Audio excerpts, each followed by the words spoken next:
It's time to register for classes for next year. This process is very similar to the one you participated in earlier in the spring with pre-registration. This time, however, you will actually choose the order you'd like your classes to be in. Let's talk about how you'll register for classes. You will create your schedule using the class registration form included on the OneDrive link that was emailed to you. Counselors will then enter your schedule into RenWeb. You will choose what order you'd like your classes to be in and will come up with two scheduling options. When making a schedule, you'll need to choose classes that you pre-registered for. If you aren't sure what those are, copies of your form are available in the Student Lounge.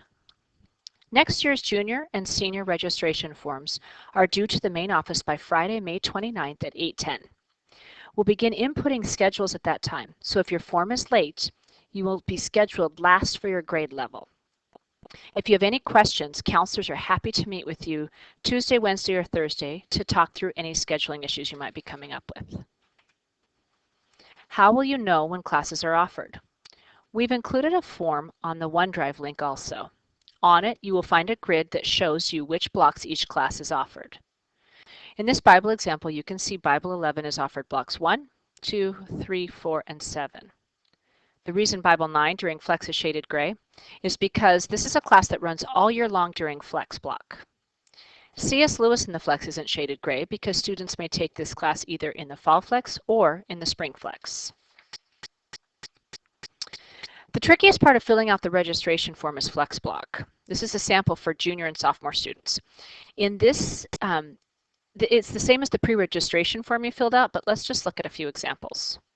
This is a schedule where the student elected to have a year-long course in the Flex block.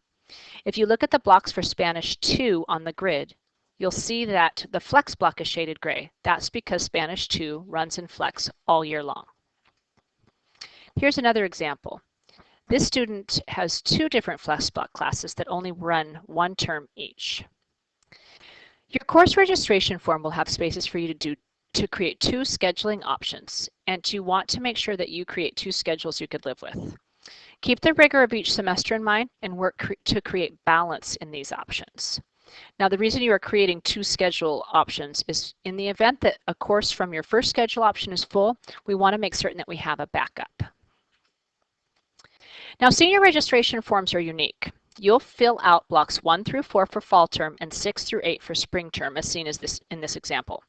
You'll then make an alternative schedule in case any of the courses you've listed are full. You then need to fill out the bottom portion of the registration form indicating what Flex classes you would like. Remember, you only have to fill out one line of this portion, either A, B, C, D, or E. Decide which semester you would like spring in, and fill in the rest of the spaces. If you've already taken mock trial, or if you plan to take it this year, you will fill out all of the spaces in line E.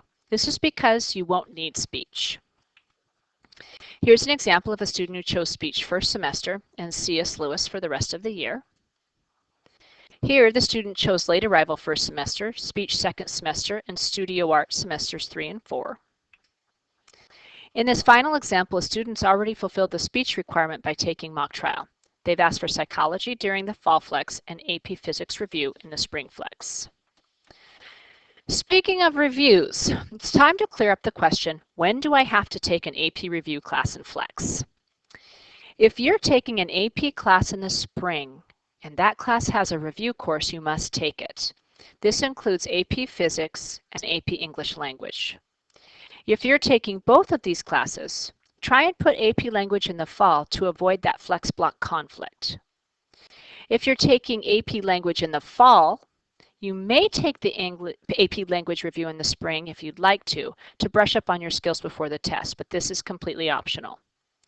All other reviews, including AP Bio, AP Chem, and AP Calculus, are electives. You don't have to take them, but you may want to if you would like additional time to review the course material. Let's review just a few details. Every student must complete the class registration form, creating two scheduling options. You need to sign up for the classes you pre-registered for earlier in the spring, and if you're unsure of what classes those are, you can pick up a copy of your pre-registration form in the Student Lounge. If you need to add something to your schedule other than what you pre-registered for, you may.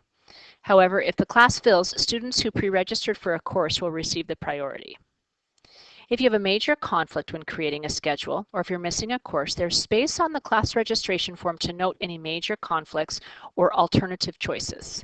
There's no guarantee that there'll be space available in those added courses, but we'll make every effort to fill each student's schedule with appropriate classes. If we find a major conflict with a student's schedule, we'll call you out of class and discuss what your options are. When scheduling, note that we always give priority to graduation and core requirements listed on a student's schedule form. Again, class registration forms are due to the main office by Friday, May 29th. Any late forms will be scheduled last. We'll make every effort to create schedules that students and families are pleased with. However, there's no guarantee that every student will receive the exact courses they're requesting.